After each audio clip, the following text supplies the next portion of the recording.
National Indoor Championships Final in Cincinnati, Ohio, at the Duke Energy Center. Our first match of the day, women's recurve.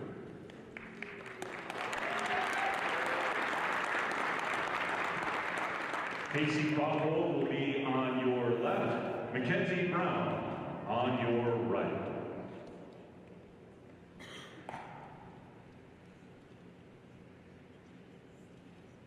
This is set points. It's a race to 6. Hi everybody, I'm George Riles. I'm here with Steve. For a tie, no points. We are now watching Casey Kaufhold and Mackenzie Brown. They're starting their first end of set matches to find out who the gold medal winner is going to be. Yeah, so we are here. This went from a round of 8. We shot the quarterfinals, semifinals, and now we're here in the gold medal matches. Fast forward, y'all. We just have a little pause on the clock here while we reset.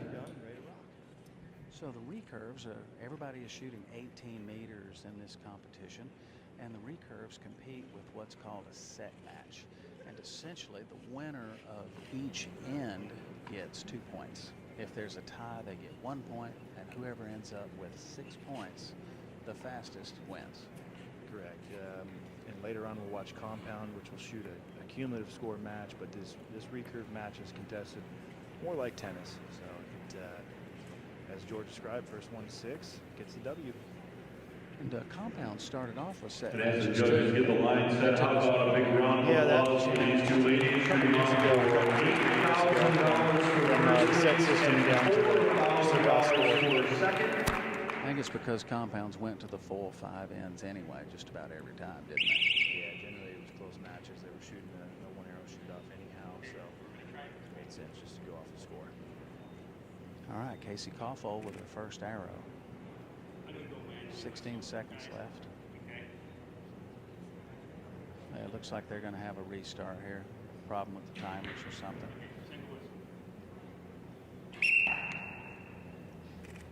All right, Casey's a full draw with her first arrow. Looks like 9. Yep. Just at the top. Mackenzie with her first arrow. 10. She pounded that. That's dead center.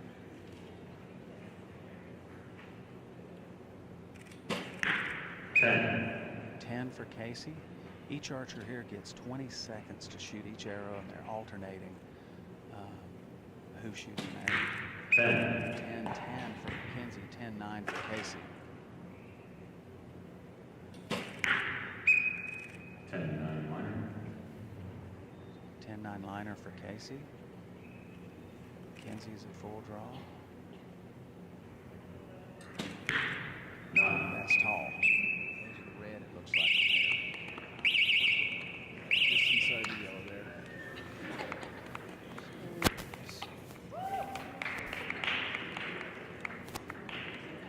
Casey Oh, don't think we're standing there being the only Casey one. Kaufhold just Come on, turned give it 14 in. on Tuesday, and she's standing up there shooting against an Olympian.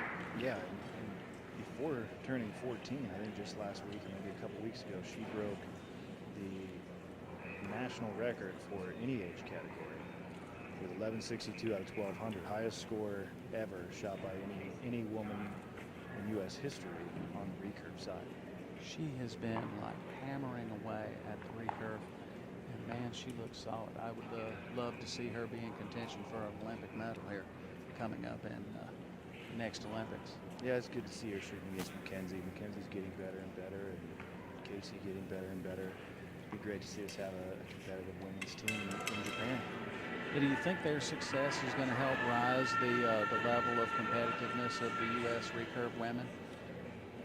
You know, I'd say it's got to. Anytime you have somebody competing at a high level, generally they pull others along with them. You know, we've seen Brady has been so dominant on the men's recurve side, and there have been a few guys who have come up and been competitive as well. None quite have hit Brady's level, but you know, it's given them competitive teams, and they've been able to win a couple silver medals in the last 2 Olympics. And the team, I think the same could happen with the women. You get Mackenzie and Casey shooting well, and some of these other girls, you either step your game up or you die. So Mackenzie has the advantage right now. She's got 2 set points. Mackenzie Brown with 2 set points after the first end. Casey is ready to shoot first. Casey will shoot We're first. going to start the second end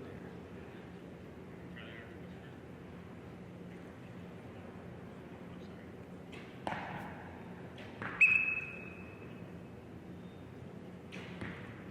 Casey's at full draw. 15 seconds. 10. That's a 10. Got a half shaft on the line at 9 o'clock. Remember, all they got to do is touch the line. They don't have to be within the circle, just touching the line. Count it as a 10. From our vantage point here, 10. that's a 10 on the edge for Mackenzie. From our vantage point here, I can see Mackenzie, from her 10. backside. And her form is just like rock solid. I can't believe how still they can hold these buttons. 9. Mackenzie blinks there. Casey shooting 10 That's another high 9. 9. Casey has a 10-10-9, it looks like. Mackenzie's last arrow needs a 10. Got 10. it. So it looks like they're going to share a point. That'll put Mackenzie at 3 and Casey at 1. Looks like this will be a split set.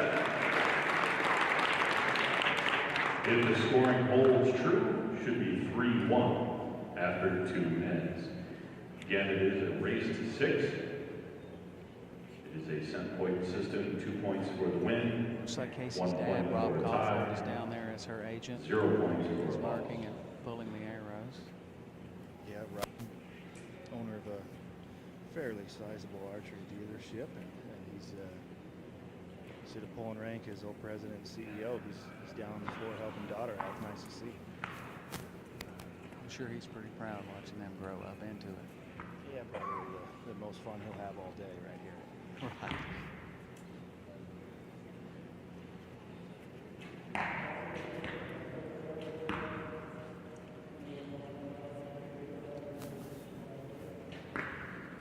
Yep, they've shared a point together. Mackenzie has 3, Casey has 1. Casey. Mackenzie has a 29-29. Casey has a 28-29.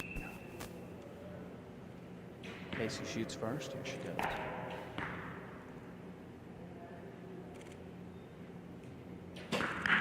Ten.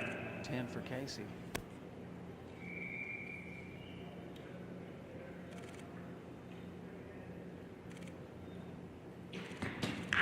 Ten. 10 for Mackenzie.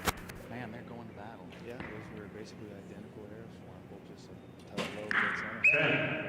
10. Another 10 for Casey.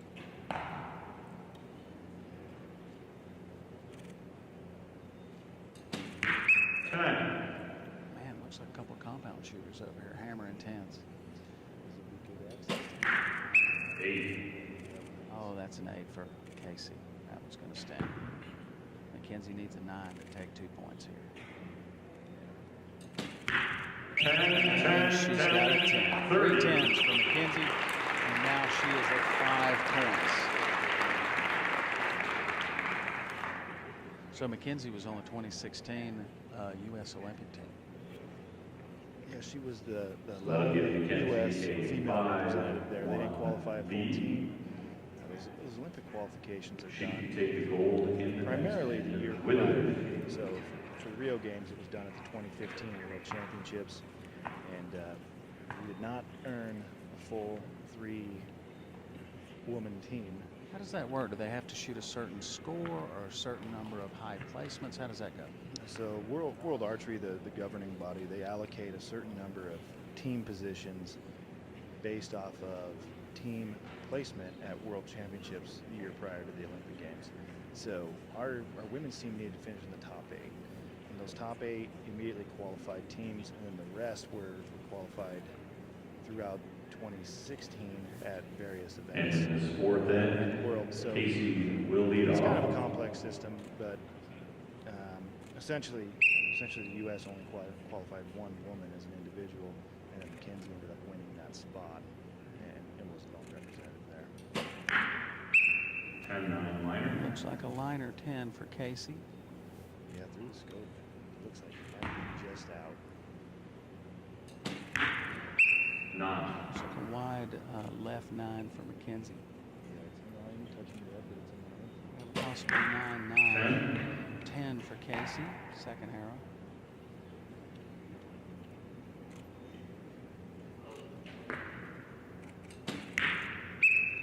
Another 9 for Mackenzie. So Casey is for sure up 1. Another 10 for Casey. She might get 2 points off of this. She'll take the set. She'll take the set for sure, whether that first arrow's in or no. 9. Casey will take that set. Mackenzie's shot just a couple of seconds faster on this end than they were prior. Great shooting, ladies. Maybe a little anxiety trying to. Should be 5-3 when we're done with this. In my opinion, harder to. As our officials get a good solid look at that arrow, make sure it's scored When you're properly. 5, and all you need to do is And tie Neville to up take there the with the win, light it back puts fire. no pressure on it. Right, and that other person kind of. They're Wow. assuming in their head a little bit that the match is Sure, over. as we get there. You're at 5-1, you're feeling like, well, this is over, whatever. You can shoot 3 easy 10s. Doesn't always happen, but often than not, you take a little pressure off yourself and you can shoot well. Then it goes back to the person who's trying to close that match, and they're trying to do what they can just to get enough to win, and instead of shooting their shot that they did before. Then you have a little, oh my God, you know, they're catching up. Yeah. So it can add some pressure either way.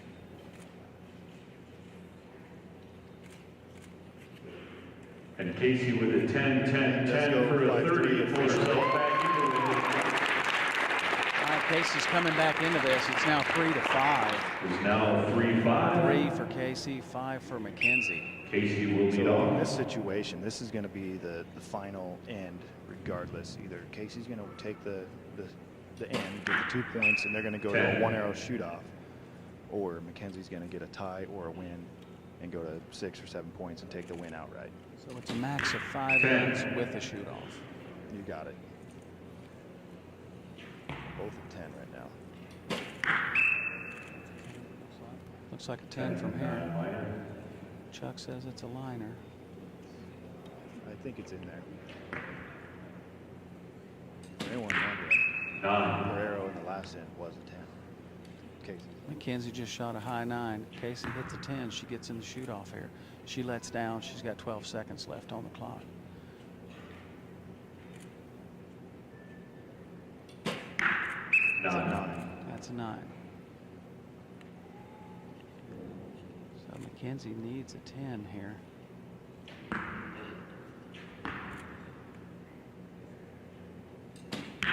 She's got it. Yeah, so that'll end it. Mackenzie's got the win.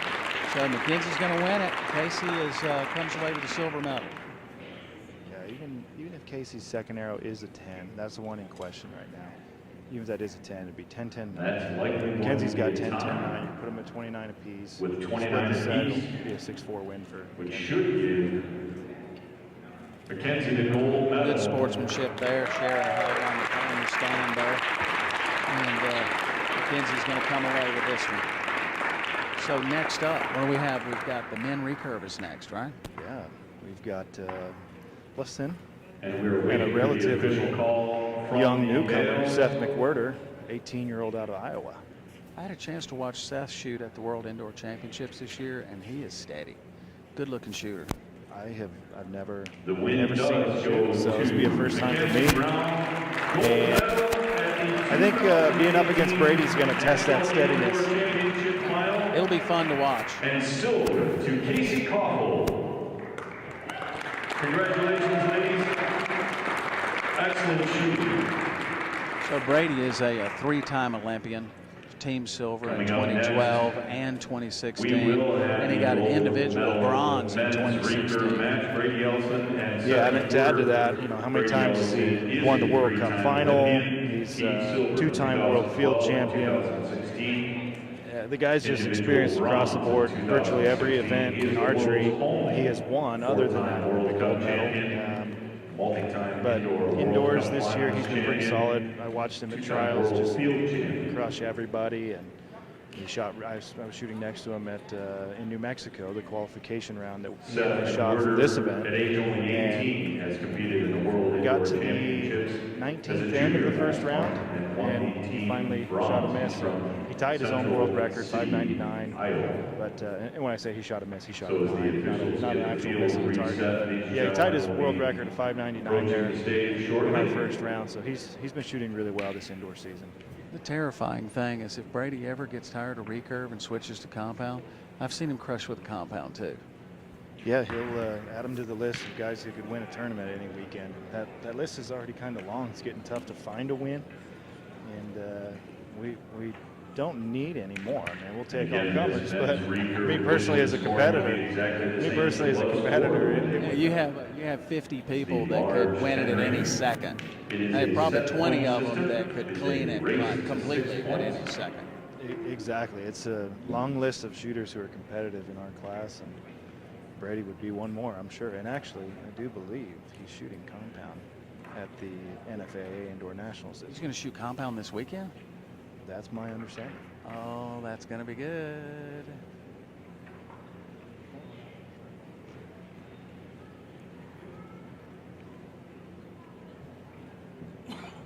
Yeah, Brady signed up and shot ASA with a compound. I shot a couple of ASAs last year, and I saw him sitting on a stool out there just like the other 3D shooters. I'm, what are you doing here, man? So just having fun shooting some 3D, you know. Yeah, I think for Brady it's a nice break, and he wants to enjoy archery as well. You know, these recurve shooters have to train so much to stay at the top of their game that a little break from the monotony is nice for him.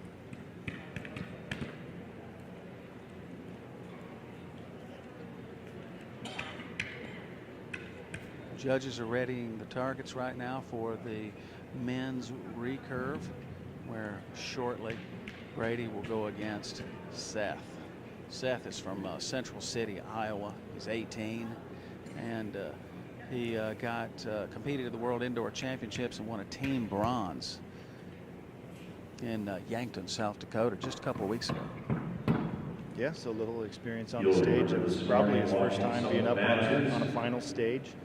That's important. You don't want to be inexperienced in these matches, but you know, how do you gain experience? Well, you got to go do it. You got to go take the beating or jump in the fire or whatever you want to say about it. But he's definitely jumping in the fire right now, and Brady's one of the hotter fires out there on the recurve side. There's only a couple of recurve guys that are as highly competitive indoors as Brady is. I watched Seth Vandenberg had the World Championships laid down a hot score too. So there's a few that pay attention to the recurve and do really well with it.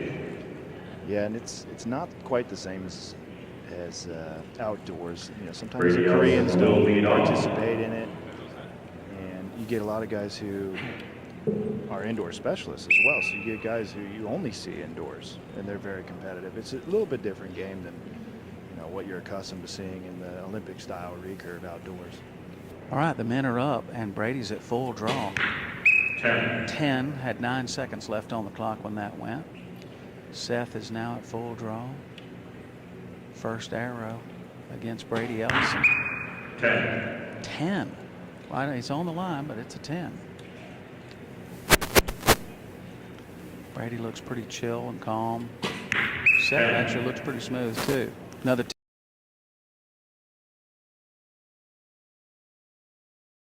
for Brady.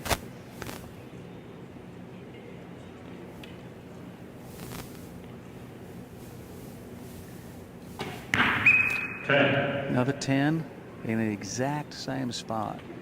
I would love to whisper in his ear to move that side. Yeah, he's just hanging a little low and catching. 10, 30. Brady is solid dead center. Seth at full draw for his third arrow. Another low one. Edge of the 10. We got triple 10s for both of them. And that's got to be a nice boost for Seth, stepping in against Brady, and picking up a 30 and nipping him for a point right off the bat. Last thing you want to do is go out 6-0. And if you start it with that 1-1 tie, maybe it buys some confidence for you. Yeah, he's not going to go quietly. That is a 1-1 You got to kick and scream no matter what, right? That's right. It's like fighting a grizzly bear. They're going to get you, but it's not going to be free, right? You got to just, try super hard, bro. Yeah.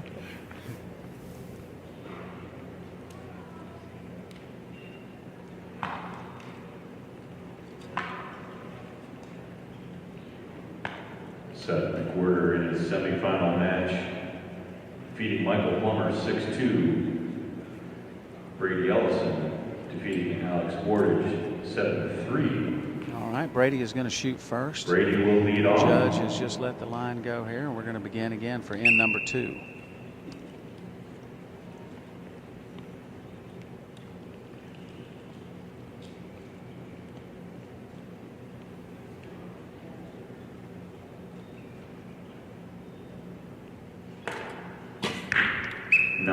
That's a 9 for Brady. He had 5 seconds left on the clock for that shot. Seth is at full draw. 9. We got a low 9 in the exact same spot that he shot the 10. It's just a little farther out. Yeah, you just got to get that sight moved a little bit. I mean, worst case scenario, you miss one out the top, but you're bound to miss one low if you keep shooting like 10. that. Yeah, I find that recurve shooters often attribute misses to form, and they tend to try to work it out in the form rather than just moving the sight. And sometimes that is the case, but sometimes, 10. especially if you're the guy who made the gold medal match, you probably ought to trust yourself a little bit. Another 10 for Seth at 4 o'clock.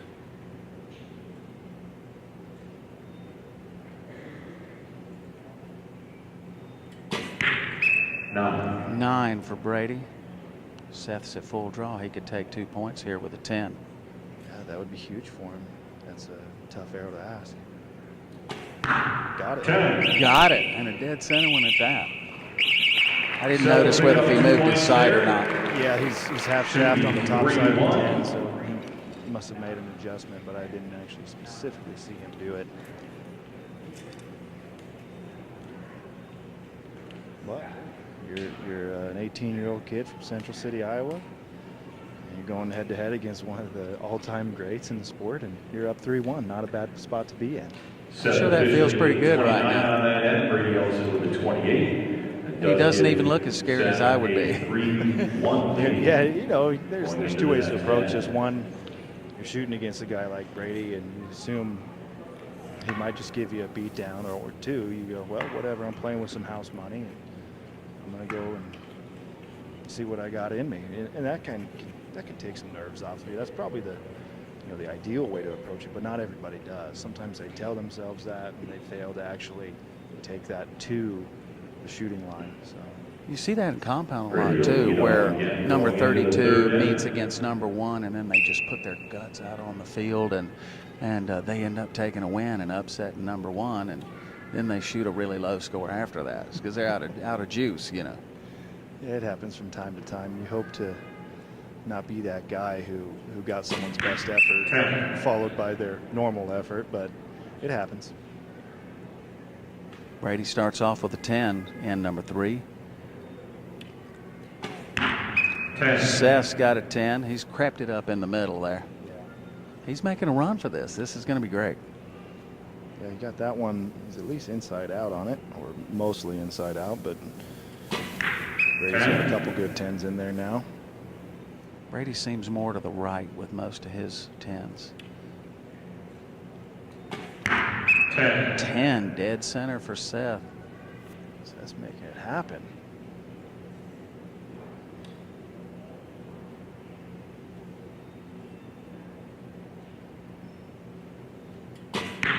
Ten for Brady. 10, 30. Seth's final arrow. 10's going to share a point here, and he'll have 4. Yeah, this is a tough 10 to shoot right here. I mean, it's the payoff. 10-9 liner. Back to that 4 o'clock spot. 10-9 liner. Let's see what he ends up with.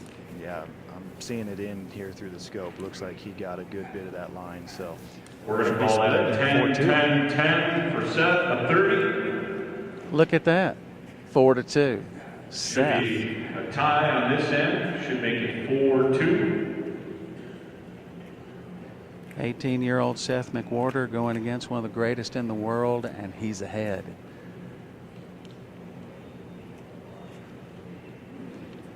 Now we go back to what we were talking about last match. Now he knows he can, if he wins this next set, he can close the match. That's where things get a little more difficult. You're 18 years old. You think about, I think these guys get $8 grand if they win. That's a good bit of chunk of change on the line. You got a victory over Brady Ellison on the line. This is where those thoughts can start creeping in. Let's see if Seth can just buckle down, keep his shooting underneath him, and continue to do what he's been doing, because it's been enough. Yeah, a sudden $8 grand in your archery budget would help out a lot, wouldn't it? Well, the cash never hurts. I'll take it where I can get it. Brady with his first arrow. 10 for Brady. Brady's solid. He's been very consistent so far. Seth's at full draw. 9 to the left. Pretty wide, getting over there close to the red. Brady's at full draw now. Second arrow. 10. That's a 10, it's on the edge. He needs a 10. Got it. 10. He's got it.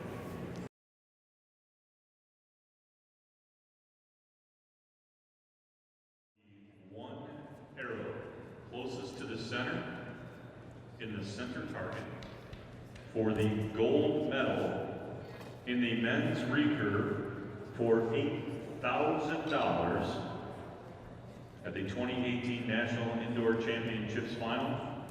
Brady Ellison will shoot first.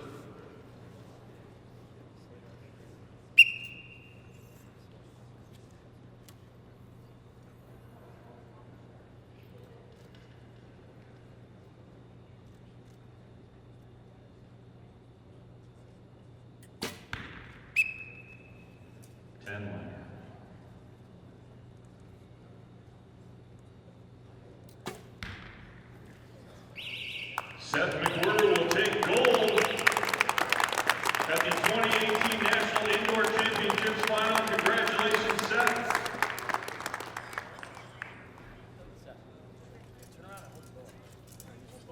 Knocking off an Olympic champion, that's got to be a pretty big day right there.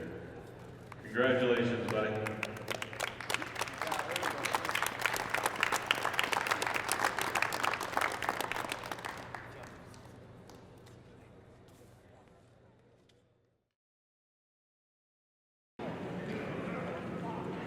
Paige will be on the stage left, and Sophia in her Columbia Archery jersey, stage right. These are compound targets. This is not set points, this is total score.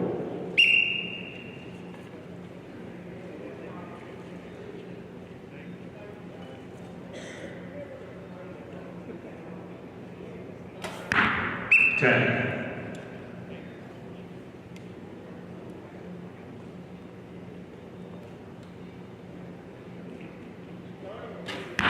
10.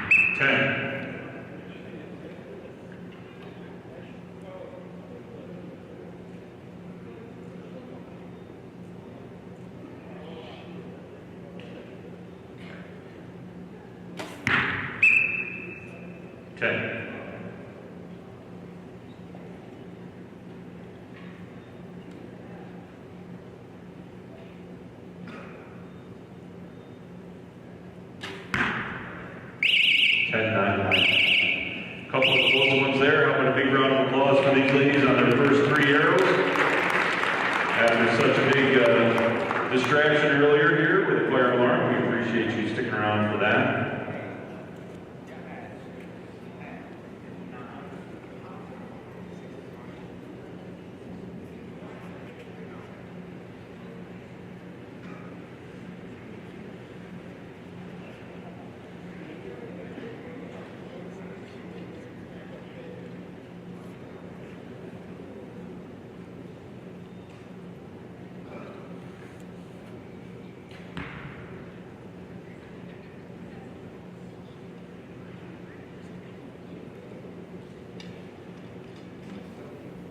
women's world record, but she did it at it wasn't sanctioned properly because of the format of the tournament, so it couldn't count. And we have the way the tournament 29 works is just for kind of both how archers. those rules are, and they get a little complex, and we won't go too far into that. But Paige has world record potential. She shot that world record. It's a little irritating for me that a technicality takes it away. Yeah, it was kind of an interesting thing because, for one, a target change wasn't required at the break. So that was one of the issues there. You know, normally at a world sanctioned event, they're changing your target based off of the holes. The judges will actually change it for you. And this one, they didn't require a target change. And then we got through the games. We ended up shooting 4 games of 300. And at no point did they require a fresh face. You could have changed your target, 3 ends into the second game, continued with that one through the third game, and that was one of the issues. Is there a mandatory face change at 60 or is it at 30? They didn't have any mandatory face change, and at a world event, at least the ones I've been to, there isn't a mandatory face change. It's just up to the judges to win a target. We'll switched out for a new 10. All right, Paige's first arrow. The score is tied 29-29. Sophia's at full draw now.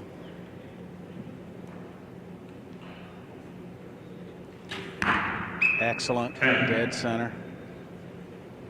Yeah, Sophia's just been a touch high on a couple arrows, but yeah, both of them missed their last arrow of the first end to remain tied at 29.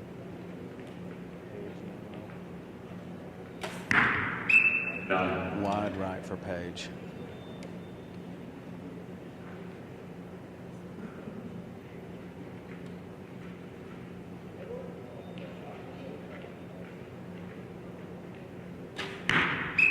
None. Yeah, she had a little bobble there. I was watching her stabilizer, and there was a little bounce there right at the release. Yeah, so far no one wants to take advantage of a mistake. They're just matching each other arrow for arrow. Got it for Paige.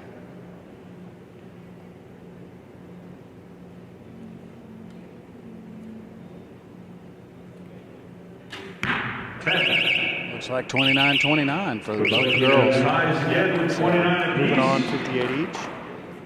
And again, as we mentioned earlier, this is the inner 10 ring, slightly smaller, half the size of the 10 ring that the recurve shooters were shooting at. You don't have to be fully inside of it. You just have to touch it. Even just a portion of that ring gets touched by the arrow shaft counts as a 10. Sophia's last arrow inside out. If we say inside out, what we mean there is it's perfectly inside the ring without touching from the inside. So an inside out arrow, you hear that, it's a good shot. Yeah, it's a good shot because the arrow size that they're shooting is more than 50% of the ring size. So if you can fit that in there without touching anything, that's pretty well dead on. Some good precision there.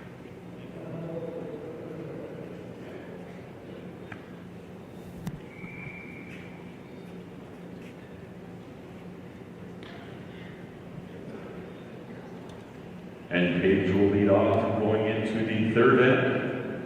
So here we go. We're going into the third end. 58. It's 58-58.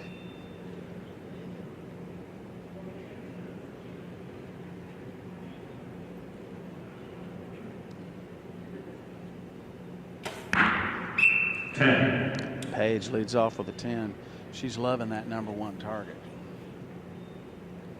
And no issues on that #1 for her, keeping them all in there tight. Sophia's done the same for the most part, just been on the high side. 10. Got another low one.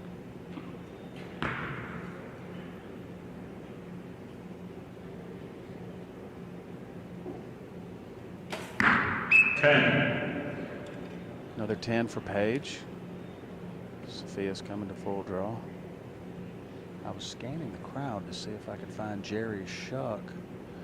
Maybe we could get him to talk a little bit, but I can't find him. 9. Another high 9 for Sophia. It's actually in the exact same hole as the one she had previous end.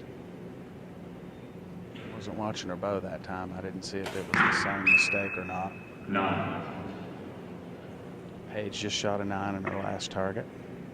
So if Sophia gets a 10, the score will still be even up. 9. Just high. So now Paige is up 1 1 point point lead here. depending on how they score these arrows. How about a bigger, stronger round of applause? Come on, that was weak, y'all. Let's get it in. Chuck's trying to pump the crowd up here. The U.S. archery crowd is usually a lot more quieter than the European gangs. Yeah, the crowd name gets going a little bit and elsewhere, but here in the U.S. it's a little golf-like, kind of. So, but, you know, it is Friday morning. A lot of these people, they might not want to get too crazy. They're probably skipping work, so. Nobody wants to end up on the Facebook stream and get busted, right? Exactly, yeah.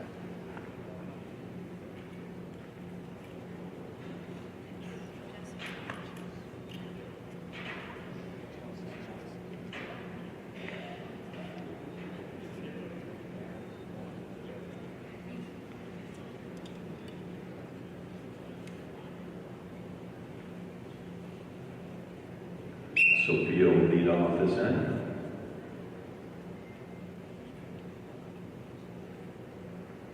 All right, Sophia shoots first because she is 1 point down to Paige. First arrow. 10. Got it. Here goes Paige. Full draw.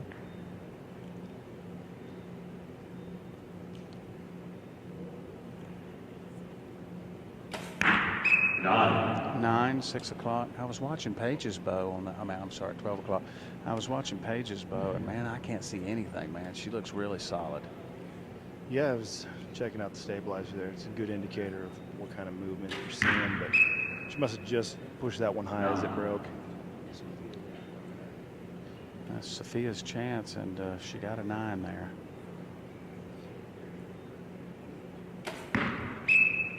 Yeah, in this game, it can be, you know, misses or 9s can be few and far between, and they've each given each other some opportunities, and Sophia had an opportunity to get back in this end. 10. Couldn't capitalize. Closed with a good 10 there, and now Paige has got a match to maintain. So Paige needs a 10 to maintain her 1 point lead. Sophia shot a 10 on the last arrow. Looks like she might have it. 1 o'clock. It's a liner, so we're going to have to wait on the judge. A little too close to call from back here. Really close. Looks like she might have it.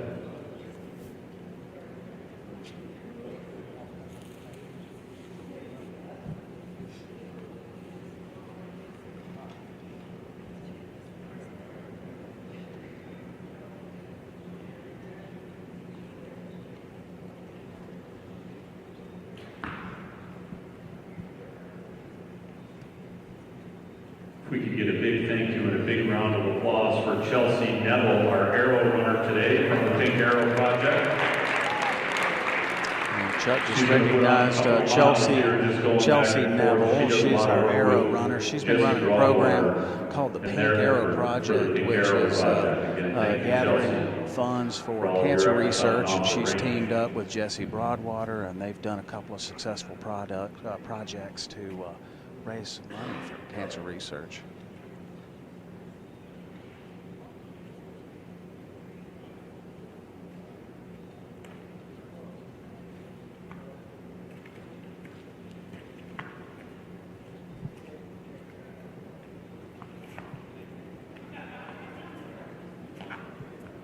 So it looks like they called Paige's last arrow 9, so they did even up the score. So Paige's last arrow is called 9.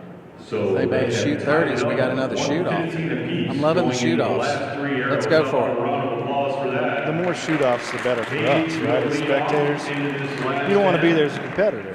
That's their problem. We could just get the crowd to scream their face off while they're in full draw. We'd be in business.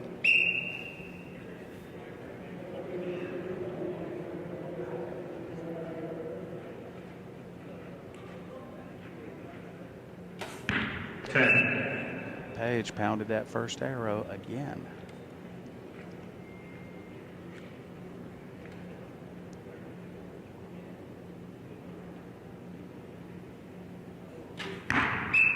Little tall. Sophia's first arrow is a little bit tall. It's barely out, like 11:30. Paige matched it. Both of them hanging around what would be the Big Ten line, but so Paige giving it back. Sophia needs to have a 10 here to try to even things up again. Out. Just missed it. 10-9 line. Very close. I see Derek Phillips back there giving Sophia some instructions about where her arrow is. Derek Davis, I mean, Derek Davis. 9. 12 o'clock, 9 for Paige. Sophia can shoot a 10 here and gain a point.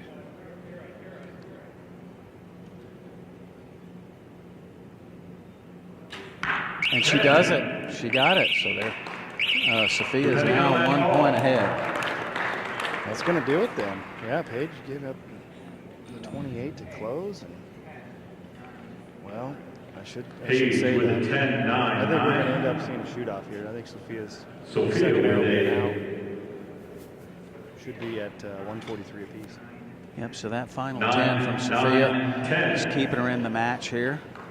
We So will have one more arrow for the compound girls. We got a shoot off. Chuck Cooley's trying to pump them up, getting a little extra excitement. We're going to get the judges to change the faces here, ladies. Again, you will shoot this for a shoot-off. This is the gold medal match. A $4,000 swing, depending on these arrows. $8,000 for the winner, $4,000 for silver. No pressure.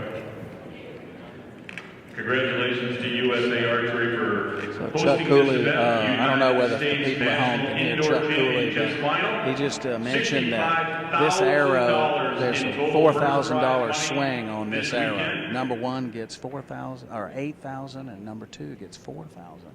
So that is a expensive arrow if you don't hit it dead center. Yeah, you want to make sure you give it at least your best effort. If you make a good shot and get beat, you can live with that. But you know, if you go up there and make a big mistake and don't put forward a good shot, that's one you think about for a while. I try not, when I'm shooting myself, I try not to put dollar denominations to arrows just because it's a little depressing for me. Yeah, it can add up quickly. You know, if you think about opportunity lost, it's pretty big, but it's pretty big for everybody. When you get a win, you got to value it, really. Oh, definitely, because it's tough. I mean, as you were saying earlier, as tight as competition is in the men's and women's compound division, that it's hard to get a win. You can be the best in the world and go all season and not really get a win. Yeah, it happens from time to time. You know, sometimes things just don't go your way. The brackets don't play in your favor, and it happens. But you know, on occasion you can get hot and have just an awesome season too, where things do go your way and you pick up 3 or 4, and that's huge. All right, Paige's first arrow, full draw. Here we go. Bam! And not a whole lot of room there either. Yeah, she's got a half shaft in there, so it's beatable, but you know, based on the way they've been shooting, that's a good arrow. All right, Sophia's going for her next arrow here. A little wide. Paige has got it. So Paige Pearce is the winner. Sophia ends up with the silver medal, second place, and $4,000. What an incredible match, ladies. Yeah, still not a bad day. You know, she's going to wish she had made a little better shot, not only in that shoot-off arrow, but throughout the matches. It's always tough when you think about, man, I just need one more point to get the win. That's Archery's way it plays out. And congrats to Paige. Now we're moving on, shooting the men's match. We've got a couple of heavyweight hitters, Jesse Broadwater and Chance Beaubouef. Yeah, I think Jesse and Chance were together on the men's team that set the world team record at the World Indoor Championships several years ago. I think it was like 3 or 4 World Indoor Championships together. They shot a perfect score. It was Jesse, Chance, and Brady were on that team that shot the 240. Yeah, they're the first ones to do it. You know, the U.S. teams have done it, I think, time and time again following that, but the first one to get that perfect score is the one who remains in the record books. He is a multi-time individual world field champion, a 2016, 2017, 2018 Indoor World Cup final champion. So we're coming up with Jesse Broadwater and Chance Beaubouef. Most compound people, they know these guys because they are always at the top and have been at the top for 10, 12 years now. And this is probably going to be a really good match. So interesting little fact about Jesse Broadwater. You might notice that in his shoes, he has one pink shoelace and one blue shoelace while competing. And that's just like a little shout out to his kids. So when his kids see him on the video stream and they see those shoelaces, that's kind of a signal that he's thinking about them, and he's kind of bringing them with him into competition. At the end of 5 ends to determine the gold medalist.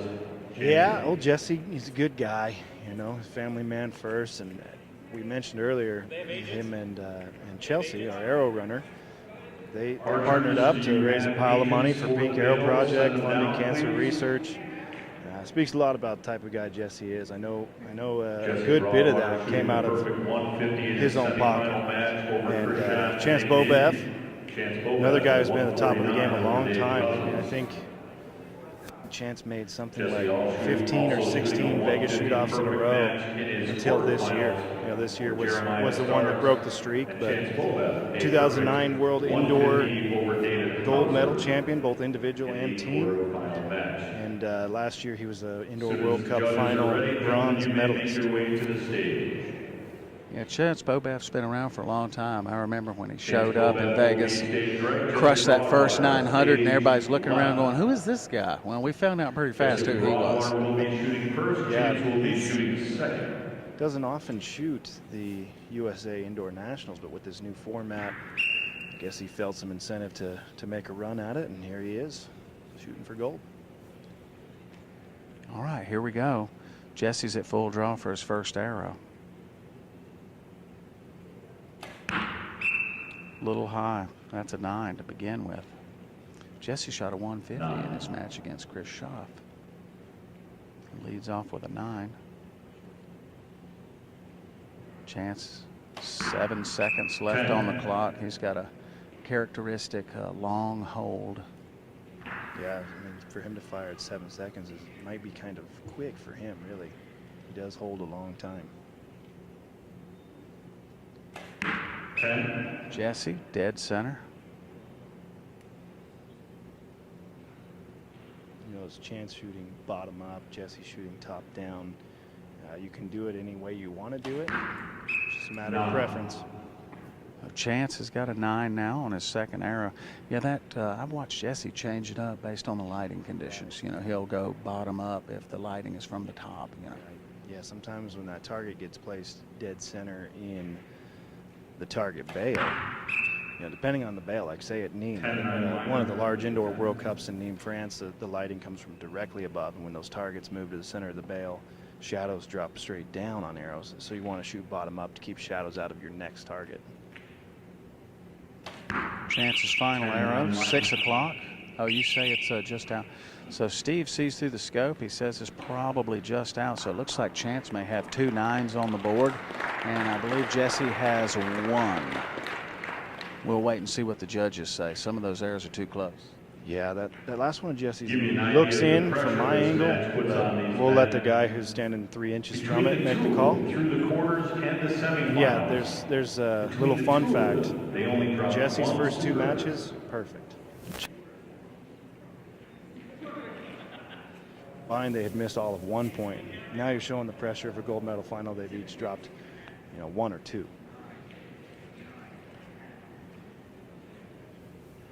I wonder if for me, I know it does, but I wonder if for them the delay between their last match to get in the gold medal final and then the fire alarm and all that sort of stuff is kind of delayed. They've had a chance to kind of like get out of that mode, and they need to like bring it back, you know. Yeah, the classic heat check, I call it. It could play a factor. You know, these guys are total professionals. They can check back into that mode and that feeling that you're talking about pretty quickly, but it might take them an end. I wouldn't be surprised if we watch them clean out the rest of the way, not miss any of those 10s. But for now, we're looking at Jesse with a 29-28 lead over Chance. Yeah, these guys will get the motor ticking here. They both have a very relaxed style. Watch their bodies unroll when the release goes off. They both have a real solid tight line between them and the target, but you can really see the relaxation in their upper arms when the bow opens. 10. Dead center for Chance. That shot was a little faster for Chance too. He really got down on that one. That was a good shot.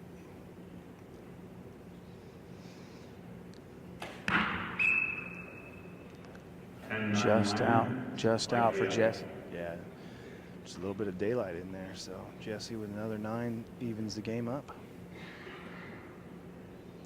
So they started this match 10 for Chance. They started this match 29-28, Jesse.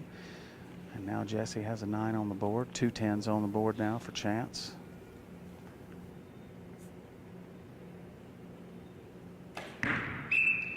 Another one close. 10. I can't tell on that one just because there is a little bit of an existing hole in place, but that one's out to right a little bit too. I think Jesse will probably make a side adjustment here. 10. Got another 10 for Chance. Chance is hanging a little low in the 10. Yep, Chance will probably move it low, or excuse me, give his side a couple clicks low and see what Jesse can do. It's like Jesse got a 10 on that last arrow. We're not real sure about that middle arrow. Yeah, the middle one's going to be judge's call here. If it's in, they'll be tied. If it's out, Chance takes a 1-point lead. Yeah, that's right. So we're waiting on the judge's call. He's got the magnifying glass out on Jesse's middle arrow. We'll see. Jesse Broadwater with 9, 9, 10. Yep, I called it out. And 10, 10, 10 for Beaubouef. 10, 10, 10 for Chance. So That'll be a lead change. Beaubouef will be up by 1 point going into the third end. Again, this is the gold medal match for the 2018 U.S. National Indoor Championships final. Thank everybody for hanging around and coming down to watch this event this afternoon. We know we had a fire alarm and kind of jostled things about a little bit. here we are. We're going to Also, thank you to go our into Archer end number advocates, 4. John Bale, Mike Pollard. Still waiting on the judges here. And Let's see. Brady Ellison. So Jesse is now at a disadvantage, 57. Now, Chance Jesse has a Broadwater will 58. lead off So with a Jesse will 1-point shoot deficit first. against Chance Beaubouef in the third end.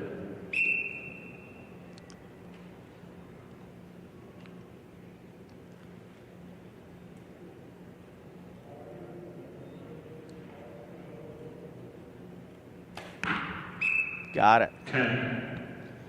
Yeah, made his correction there. Not going to miss that one anymore, I don't think.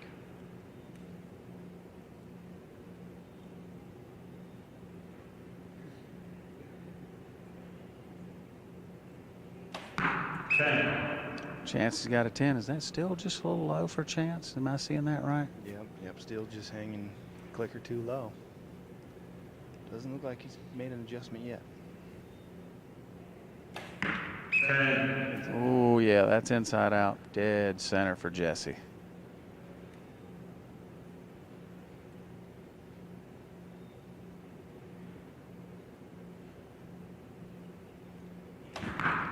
Ten for Chance. That one's in there. Yeah, that one's perfect. They're like trading inside out. It's like they're daring each other.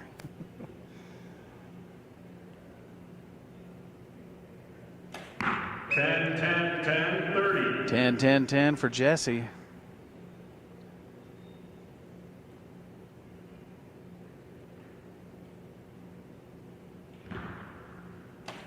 Low 10. 30. All right, that's 3 10s. So Chance maintains his lead going into the last end. So it's going to be, was there 2 more ends? Yeah, there's 2 more ends left. Yeah, so this yeah. My addition is not so sharp this morning, afternoon. It'll still be a 1-point lead for Math is hard. going into the fourth end. So Chance, you know, we're talking he's got a couple low arrows. Again, this is for the After a gold certain medal point, match. you get those low arrows, you start getting that dark hole in the target. It's pretty easy to aim at that dark hole. Then you continue to shoot low arrows, if not even lower. So it's going to be tough for him. I notice his top target is got 3 low holes. Ideally for him, he would get a target change. That'd be what I would worry about. That's up to the judge. Can you request a target change at this particular point? I guess you can't because he's standing on the podium there. Right. Yeah, I think it's totally up to the judge here in a medal match.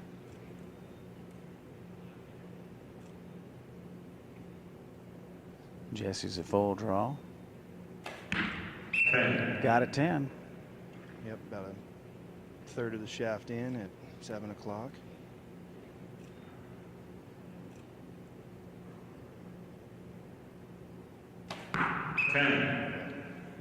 Yep, that's in there for chance.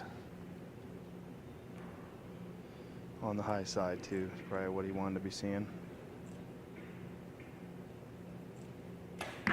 10. Good one for Jesse. Mostly inside out. He needs a chance to give him one back here, and that's going to be a lot to ask, I think, out of one of these guys. 10. Yeah, it would be super rare for somebody to just give you a 27, you know, just.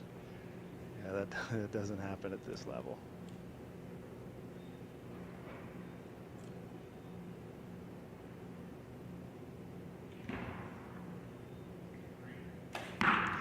Got it for Jesse. 3 10s for Jesse. You know, Steve, you called it and took an end just to kind of get the motor running. Now these guys are hammering on some 10s. Yeah, if you're Jesse, unfortunately, you need that guy to give you one back. 10, 30. Once they find rhythm, especially in a medal match, once they get comfortable, then it's tough. There's always that hope for pressure of the final arrow. The arrow you know has to be in to win. So going into the final end, it's going to be 117, 118 with Chance leading, and Jesse's going to go first. So all he can really hope to do is put 3 in the 10 ring and hope that at some point Chance gives one back. It's kind of what this level of archery, you know, boils down to. Like this game and the game that we're going to play this weekend for NFAA is there's 50 people in the room that could win it at any second, and we're just kind of we're all going through the game and we're just trying to not make a mistake. It's a game of perfection or game of don't miss or whatever you want to call it. It gets a little different when we go outdoors, and you know, conditions can really change that up quite a bit. But in here, if you keep your nerves about you, then it is. It's just simply a matter of do the same thing over and over and over and over again until you're bored with it, and then do it some more. Yeah. See, I love indoors. I don't ever get bored indoors, but I do like outdoors because if you have a bad end and then back it up with a couple of 60s, you can kind of get yourself back in there. Right. There's little room for error in outdoors. You know, indoors, I liken it to this. Indoors, you're driving down the road trying to keep it between the yellow lines, and outdoors, you're driving down the road trying to go as fast as you can from point A to point B. So a little different way of doing it, but that's how it is. And here I'm noticing there. Yeah, they're doing a target change, and it's sometimes a target change kind of breaks rhythm a little bit. Sometimes it doesn't. Yeah, it can be tough. I do my best when I'm heading overseas or shooting a World Archery format event like this one. I want to make sure I'm practicing regularly on a new face. And now, say at Vegas, they've changed the rules on that even to where halfway through we go to new targets. So I try to regularly put up new target face, practice on that, just make sure it's not going to phase me at all. But yeah, typically I do the same thing. I'll close all the holes, keep the target fresh, or some guys will even shoot a bigger dot that covers, you know, the holes, so it doesn't really matter whether there's holes in it or not. Jesse's got a 10 for his first arrow. Our matches are sitting Jesse 117, Chance at 118, 1 point difference.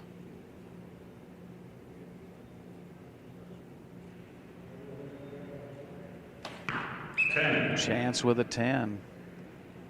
So Jesse needs a 30 here, and if Chance keeps a 30, he's going to win it outright. Chance misses one, then maybe they can have a shoot-off. 10. Jesse with another good one. Got it in there. He's liking that middle bullseye.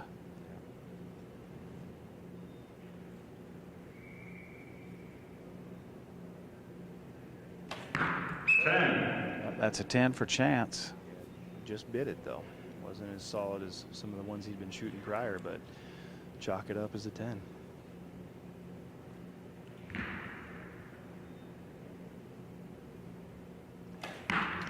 Jesse's got a 10. So Chance, if he can hit this 10, he wins it outright. This it often comes down to that final arrow as win it or not.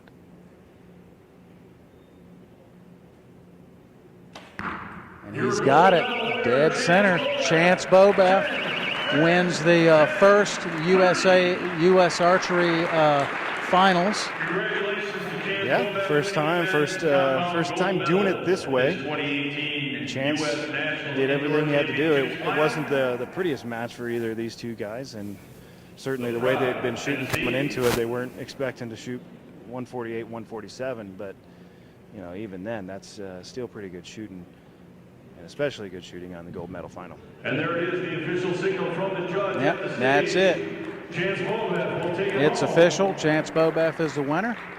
And that is, Chance is pretty happy with that. That's a pretty good win. $8,000 for first place, $4,000 for second. And this is the first time that they've done this event, and it's kind of a test to see how this goes. And I kind of like it. I like the idea that anyone in the men's division can enter the finals, whether if you're a cadet or a junior. If you shoot a top 8 score, you can be in here shooting against the big guys. Right, yeah, it doesn't matter what age category you fall into. They're just going to say if you're a compound male, you're in your top 8 in our score, you're entering into the finals. So it is a nice way of doing it.